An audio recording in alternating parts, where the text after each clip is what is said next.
Mayor Keisha Lance Bottoms, thank you so much for joining us on the Daily Social Distancing Show. Thank you for having me. It's an honor to join you. It's an interesting time, specifically in Georgia right now, because you have a governor who has decided to be, in many ways, the pilot program for America opening up way sooner than a lot of people thought any places should open up. You have come out and have been very vocal against Kemp opening up the state of Georgia, but you're the mayor of Atlanta. Tell us why you're so against this, even though the governor says he's considered it and he thinks it's time for Georgia to reopen.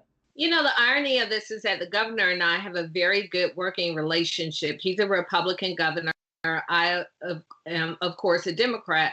And so we cross the aisle quite a bit to work together. But this is something that I feel very strongly about because lives are at stake. And I've said repeatedly, and I'll say it again, this is one that I hope that I'm wrong on this and that he's right. Because if he's wrong, people will die. And this can't remain silent in speaking up against what I think is a premature decision to allow our state to open back up and continue business as usual. Bowling alleys, movie theaters, there's nothing essential about those businesses. And I understand there's a huge economic strain on so many business owners, and that's very real. But we're balancing that in life, literally. And we don't get to pick and choose who gets infected and how severe their illness will be. And when one person is infected, then it's an entire community. And and I've spoken up against the governor on this. Now, many people who support the governor or the governor himself have argued that opening up states like Georgia isn't as bad as it may be in a place like New York because people are able to maintain a certain level of distance between each other. They've argued that people can still be responsible even though the states have opened up. Do you think that there's a balance between the two worlds, or do you think that this is something that wasn't thought out enough before jumping into action? Absolutely not. And that's why it was so frustrating that the governor didn't defer to local control and local decision making on this because Atlanta is a part of a larger metropolitan area. So we have about 500,000 residents in Atlanta, but the metropolitan Atlanta area is around 6 million people. That's a lot of people in a very small space.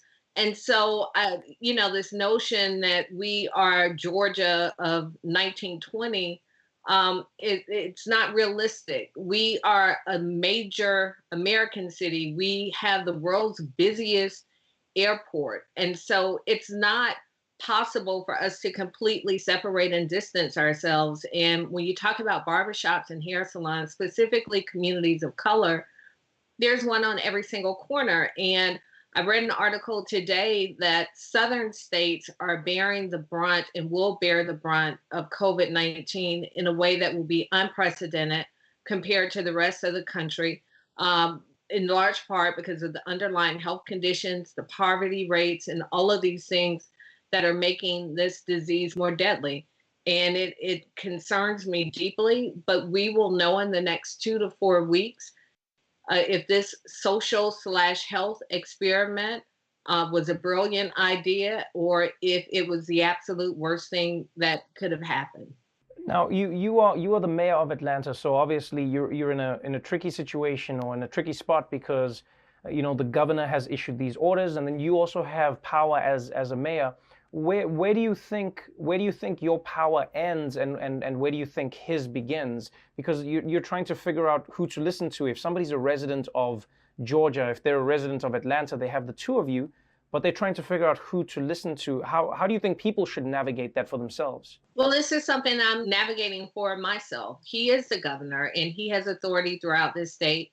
He went out of his way to say that his orders would take precedence over anything that we could do locally. But I have the power of my voice. It's the reason that I'm talking with you. It's the reason I've been speaking every opportunity that I get to let people know that I disagree with this order. And I know in Atlanta, where we are a dense community, where there are a number of people of color, that this could be catastrophic for our community. I think that it's wrong. You have people who are on one side of the argument who've been saying, places like nail salons, barber shops, etc., don't need to be open. There have been people who frequent those places or people who own them or work in them who say, yes, but these are the small businesses that are the lifeblood of many of our small communities.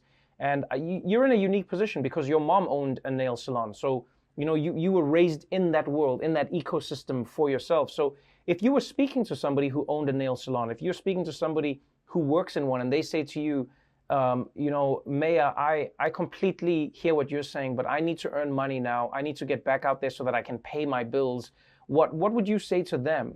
Well, and actually, it was a hair salon that my mother owned for almost 25 years. And I would say what my mother says to me often: you have to live to fight another day. This would have been devastating for our family because my mother was a single parent and we relied heavily and solely on what she brought into our household for a very long period of time. So I get it. I understand it. But I also know there would have been nothing more important to me as a child and to my mother as the breadwinner in our household that she be healthy and whole. And what I continue to look at is history. We've been through the Great Depression. We've been through recessions. We've been through pandemics in this nation, and generations have gotten to the other side of it. It wasn't always comfortable, and it wasn't all. But when you exercise good sense, and when you just stay focused on what the end goal is, I know that we'll get to the other side of it. And what we know, looking at countries across the globe, is that the way that they've been able to flatten their numbers is to be very deliberate in keeping people separated. And our numbers in this state are continuing to rise daily. Our death rates are continuing to rise, and we aren't testing people. And we may have beds to offer to people, but it's like we're saying to people, yeah, go bowling, and if you get sick, I have a bed for you.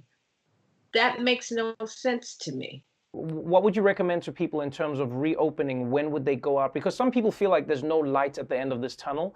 And so some may say, well, I understand that now's not the right time, but when would you think the right time should be or could be? I think we just have to wait a few more weeks. And we can look at what's happening in New York. We can look at what's happened in Washington, and we can look at other places and see that there is light at the end of the tunnel if you stay the course.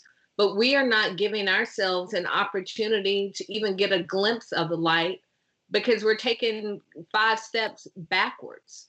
And I think that's why it's incumbent upon us as leaders. You got to be able to put money in people's pockets. You have to make it easy for these small businesses to access loans. I was looking at an interview with a barber who said, I know I'm putting my health at risk. If I had money in my pocket, if I had gotten one of those small business loans, I would not have enough. That's a very bad situation and choice that we are making. People have to balance. And so I think our energy as leaders is better spent not rushing to open up, but figure out ways like we are doing in Atlanta. We started a cosmetology relief fund. We're asking people to contribute to that fund. Take that $15 or $50 you would have spent getting your hair done, put it in that relief fund so we can put some money in people's pockets so they don't have to choose between their life and opening up their business. Yeah, it really is a tough choice that people have to make right now because even though it's only been for many people a month, it feels like there's no end in sight. And so they have to start preparing for the worst because most people are only one paycheck away from not being able to afford their lives. As the mayor, I know you have limited power, but is there anything that the city of Atlanta is or can do right now? Or is there anything you wish the federal government would be focusing on more to help residents of cities like yours? So we're going to continue to do what we've been doing in Atlanta, ensure that we can provide services to our residents. I just sent out a robocall to our senior residents on today, encouraging them to sign up for our food delivery program. We're already providing food to our students. We also have a small business loan program that we hope to expand. I mentioned the Beauty and Barbershop Relief Fund. And so we're trying to be creative in that way. We've suspended water payments in the city of Atlanta so that people don't have to at least worry about running water. I think those are the things we have to be creative with. And then I'll continue to talk to the health experts and follow their recommendations.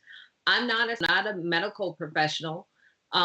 So my decision making is based on what is being relayed to me as science and data. And when I look at the data, I see that our numbers are still rising. When I look at the science is clear. You have to socially distance yourself. So that's what we will continue to do. And I'll continue to consult with our public health experts and see if there is anything else that we can do in this city to make it easier for people to stay home during this time. Well, Mayor, thank you so much for your time. I wish you the best, and hopefully, as you said, the governor is right as opposed to him being wrong, but we'll see how the story ends. Thank you so much for joining us. Thank you for having me.